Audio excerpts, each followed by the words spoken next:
सुख शांति कैसे मिलती है? जब भी मन अशांत हो तो कोई भी निर्णय नहीं लेना चाहिए, गलती हो सकती है और जीवन बर्बाद हो सकता है। महात्मा बुद्ध मुस्कुराए और उस व्यक्ति से बोले, तुम्हारी पत्नी झगड़ा करती है, यह तुम्हारी समस्या है, लेकिन तुम्हें शिष्य बनाने का निर्णय मैं तुम्हारी समस्या के कारण नहीं लूंगा। पहले यह समझो कि तुम्हारे भीतर क्या अशांति है। वह व्यक्ति थोड़ा हैरान हुआ और बोला, गुरुजी, मेरी पत्नी बहुत बोलती है, लड़ती है, जिससे मेरा मन बहुत अशांत हो जाता है। मुझे तो ऐसा लगता है कि मैं उससे दूर चला जाऊं। बुद्ध ने कहा, तुम्हें लगता है कि समस्या बाहर है, परंतु असली समस्या तुम्हारे भीतर है। जो अशांति तुम अनुभव करते हो वह तुम्हारे मन की ही उपज है। अगर तुम्हारा मन शांत होता तो चाहे कोई भी परिस्थिति क्यों न हो, वह तुम्हें विचलित नहीं करती। फिर बुद्ध ने उस व्यक्ति को एक कटोरे में पानी दिया और कहा, इसे हिलाओ। व्यक्ति ने कटोरे को हिलाया और पानी लहराने लगा।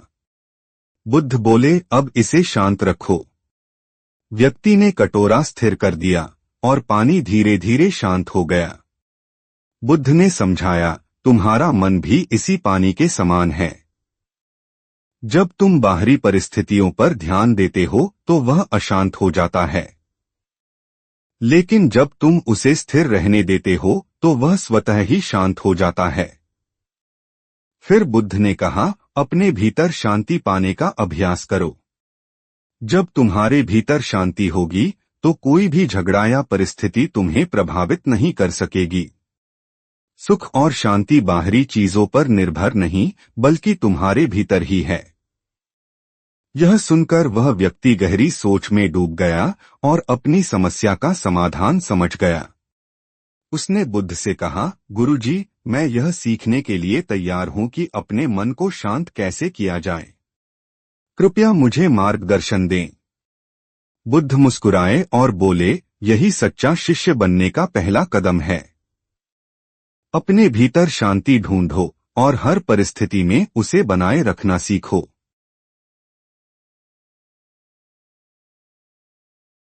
बुद्ध ने कहा कि नदी से पीने का पानी लेकर आओ। शिष्य नदी किनारे पहुंचा तो पानी बहुत गंदा था। जब भी हमारा मन अशांत होता है तब हमें कोई भी महत्वपूर्ण निर्णय नहीं लेना चाहिए। ऐसी स्थिति में निर्णय में गलती हो सकती है, जिससे भविष्य में परेशानियों का सामना करना पड़ सकता है। मन शांत होने की प्रतीक्षा करें और इसके बाद ही कोई निर्णय लें। अशांत मन के संबंध में गौतम बुद्ध का एक प्रसंग प्रचलित है। जानिए ये प्रसंग। प्रसंग के अनुसार एक व्यक्ति का उसकी पत्नी के साथ तालमेल नहीं बन पा रहा था। उनके बीच रोज झगड़े होते थे। इस वजह से उसका मन अशांत रहता था। तंग आकर एक दिन वह जंगल में चला गया। उस समय गौतम बुद्ध अपने शिष्यों के साथ जंगल से गुजर रहे थे। दुखी व्यक्ति ने बुद्ध को सारी बातें बताई और कहा कि मैं संन्यास लेना चाहता हूं, कृपया मुझे अपना शिष्य बना लें। बुद्ध इस बात के लिए मान गए। अगले दिन सुबह के समय बुद्ध ने उस व्यक्ति से कहा कि मुझे प्यास लगी है, पास की नदी से पानी ले आओ। बुद्ध के लिए पानी लेने वह नदी किनारे गया।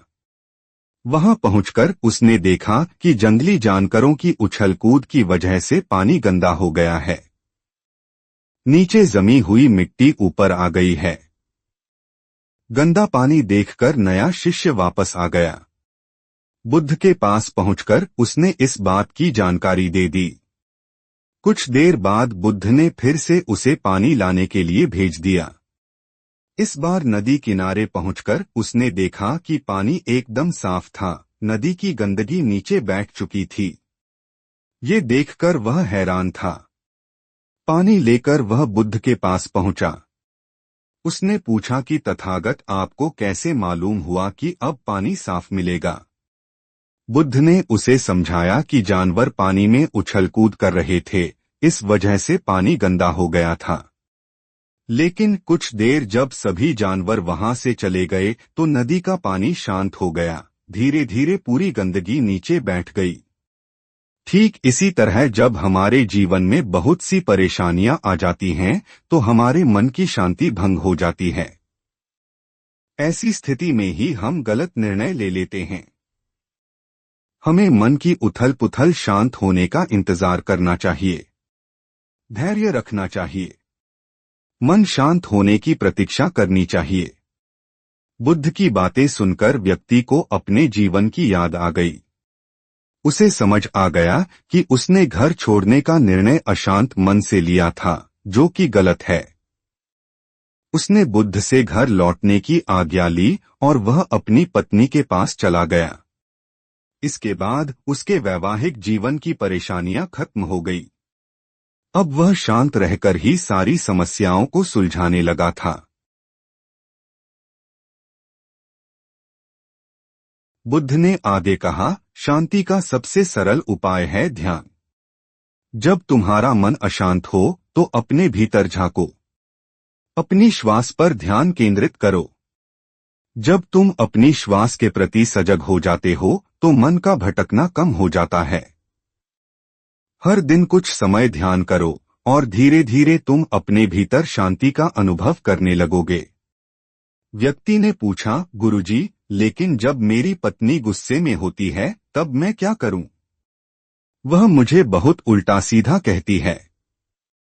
बुद्ध मुस्कुराए और बोले, जब कोई तुम्हारे सामने गुस्से में होता है तो उसे शांत करने का सबसे अच्छा उपाय है चुप रहना। अगर तुम जवाब दोगे तो झगड़ा बढ़ेगा, लेकिन अगर तुम शांत रहोगे तो धीरे धीरे सामने वाला भी शांत हो जाएगा। यह समझो कि गुस्सा आग की तरह है। अगर तुम उसमें अपना क्रोध डालोगे तो आग और भड़केगी, लेकिन अगर तुम धैर्य से काम लोगे तो वह आग अपने आप बुझ जाएगी। व्यक्ति ने कहा, गुरुजी, मैं यह कैसे अभ्यास कर सकता हूं? बुद्ध बोले, हर बार जब तुम्हें गुस्सा आए या कोई तुम्हारे साथ गलत व्यवहार करे तो गहरी सांस लो और अपने मन में कहो, यह क्षण भी बीत जाएगा। इस अभ्यास से धीरे धीरे तुम्हारा मन मजबूत होगा। फिर बुद्ध ने एक और कहानी सुनाई। उन्होंने कहा, एक बार एक राजा ने एक साधु से पूछा कि ऐसा क्या उपाय है जो सुख में भी काम आए और दुख में भी। साधु ने एक अंगूठी दी जिस पर लिखा था, यह समय भी बीत जाएगा। जब राजा खुश होता तो वह इसे देखता और संतुलित रहता। जब वह दुखी होता तो यह उसे आशा देती। बुद्ध ने समझाया, तुम्हें भी यही सीखना है। जीवन में सुख दुख आते जाते रहेंगे, लेकिन जो व्यक्ति अपने मन को स्थिर रख सकता है वही सच्चा सुख और शांति प्राप्त करता है। व्यक्ति ने बुद्ध की बातें ध्यानपूर्वक सुनी और बोला, गुरुजी, आज आपने मुझे सच्चा ज्ञान दिया। मैं अब अपने मन की शांति के लिए कार्य करूंगा और हर परिस्थिति में संयम बनाए रखने का अभ्यास करूंगा। बुद्ध ने उसे आशीर्वाद दिया और कहा, याद रखो, शांति बाहर नहीं, तुम्हारे भीतर है। उसे खोजो और हर दिन उसका अभ्यास करो। यही जीवन का सबसे बड़ा सत्य है। उस दिन से वह व्यक्ति नियमित ध्यान करने लगा और अपनी प्रतिक्रिया देने से पहले सोचने लगा। धीरे धीरे उसकी अशांति कम हो गई और उसका जीवन सुखमय और शांत हो गया। कुछ समय बाद वह व्यक्ति फिर से बुद्ध के पास आया। उसने कहा, गुरुजी, मैंने आपकी बातों का अनुसरण किया। अब मैं पहले से अधिक शांत और संतुलित महसूस करता हूं। लेकिन कभी कभी परिस्थितियां इतनी कठिन हो जाती हैं कि मैं खुद को संभाल नहीं पाता। ऐसे समय में मैं क्या करूं? बुद्ध ने मुस्कुराते हुए कहा, यह अच्छा है कि तुमने अभ्यास किया और बदलाव महसूस किया। लेकिन याद रखो, अभ्यास निरंतर होना चाहिए। जैसे नदी बहती रहती है और अपना रास्ता बनाती है, वैसे ही तुम्हें भी निरंतर अपने मन को प्रशिक्षित करना होगा। अब मैं तुम्हें एक और उपाय बताता हूँ। बुद्ध ने एक पेड़ की ओर इशारा किया और कहा, इस पेड़ को देखो। जब तेज हवा चलती है तो इसकी शाखाएं झुक जाती हैं, लेकिन यह टूटती नहीं, क्योंकि इसकी जड़ें मजबूत हैं। तुम्हें भी अपनी जड़ों को मजबूत करना होगा। ये जड़ें तुम्हारे मूलभूत गुण हैं, धैर्य, करुणा और क्षमा। जब तुम इन्हें मजबूत करोगे तो कोई भी परिस्थिति तुम्हें हिला नहीं पाएगी। व्यक्ति ने पूछा, गुरुजी, मैं इन गुणों को कैसे विकसित कर सकता हूँ? बुद्ध ने उत्तर दिया, हर दिन अपने मन में यह प्रण लो कि किसी के प्रति क्रोध नहीं करेंगे। जो भी तुम्हारे साथ बुरा करे उसे क्षमा कर दो। याद रखो, क्रोध और द्वेष तुम्हारे मन को अशांत करते हैं, लेकिन क्षमा तुम्हें हल्का और शांत बनाती है। इसके अलावा दूसरों की मदद करने और उनके प्रति करुणा रखने का अभ्यास करो। जब तुम दूसरों की भलाई के लिए सोचोगे तो तुम्हारे भीतर सुख और शांति का भाव बढ़ेगा। व्यक्ति ने बुद्ध की बातों को समझा और उनके बताए मार्ग पर चलने का वादा किया। उसने अपने जीवन में करुणा, क्षमा और धैर्य को अपनाना शुरू किया। धीरे धीरे उसने न केवल अपने मन की शांति को बढ़ाया, बल्कि अपने आसपास के लोगों के जीवन में भी सकारात्मक बदलाव लाया। कुछ वर्षों बाद वह व्यक्ति बुद्ध से मिलने आया और बोला, गुरुजी, आज मैं समझता हूँ कि शांति कोई बाहरी चीज नहीं है। यह तो हमारी सोच, हमारे कर्म और हमारे व्यवहार का परिणाम है।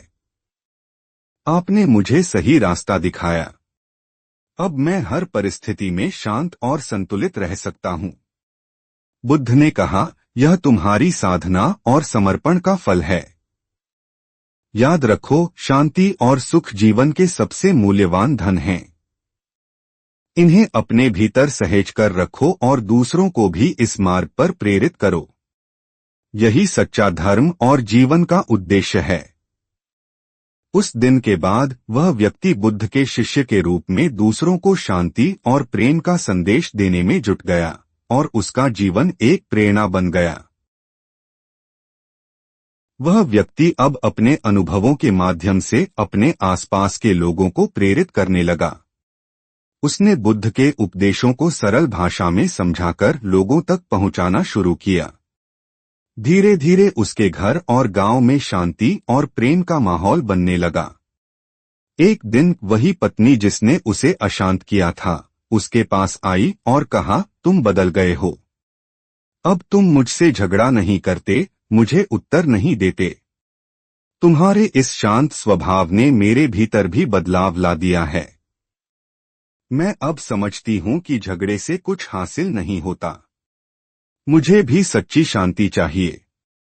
क्या तुम मुझे वह रास्ता दिखा सकते हो जिस पर चलकर तुमने यह बदलाव पाया? पति मुस्कुराया और बोला, मैंने जो सीखा वह बुद्ध के मार्गदर्शन से सीखा है। यदि तुम भी यह सीखना चाहती हो तो सबसे पहले अपने भीतर की अशांति को पहचानो। यह समझो कि तुम्हारे क्रोध और असंतोष की जड़ें तुम्हारे ही मन में हैं।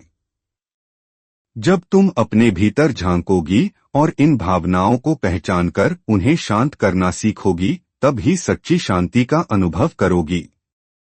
पत्नी ने उसकी बातों को गंभीरता से लिया और पति के साथ ध्यान और शांति का अभ्यास शुरू किया। धीरे धीरे उसने भी अपने स्वभाव में परिवर्तन महसूस किया। वह कम बोलने लगी, अधिक सुनने लगी और छोटी छोटी बातों पर ध्यान देना छोड़ दिया। कुछ महीनों बाद वह पति पत्नी दोनों बुद्ध के पास गए और उनके चरणों में गिरकर कहा, गुरुजी, आपने हमारे जीवन को एक नई दिशा दी है। हमने सीखा कि शांति केवल अपने भीतर की साधना से ही प्राप्त होती है। अब हमारा जीवन सुखमय हो गया है। हम आपके आभारी हैं। बुद्ध ने मुस्कुराते हुए कहा, तुम दोनों ने यह समझ लिया है कि जीवन में सबसे बड़ी जीत अपनी ही कमजोरियों पर विजय पाना है। जब तुमने अपने भीतर शांति और संतोष पाया, तभी तुम्हारे संबंध भी शांतिपूर्ण हो गए। यही जीवन का सत्य है। इसे बनाए रखो और दूसरों को भी इसी मार्ग पर चलने के लिए प्रेरित करो। उस दिन के बाद पति पत्नी ने मिलकर अपने गांव में शांति, करुणा और ध्यान का संदेश फैलाना शुरू किया। उनके जीवन की कहानी और बदलाव ने कई लोगों को प्रेरित किया। धीरे धीरे पूरा गांव एक सुख शांति का केंद्र बन गया, जहां लोग बुद्ध के उपदेशों को अपनाकर अपने जीवन को सार्थक बना रहे थे। इस प्रकार बुद्ध का ज्ञान और उनकी शिक्षा न केवल उस व्यक्ति और उसकी पत्नी के जीवन में परिवर्तन लेकर आई, बल्कि समाज में भी शांति और प्रेम का संदेश फैलाने का माध्यम बनी।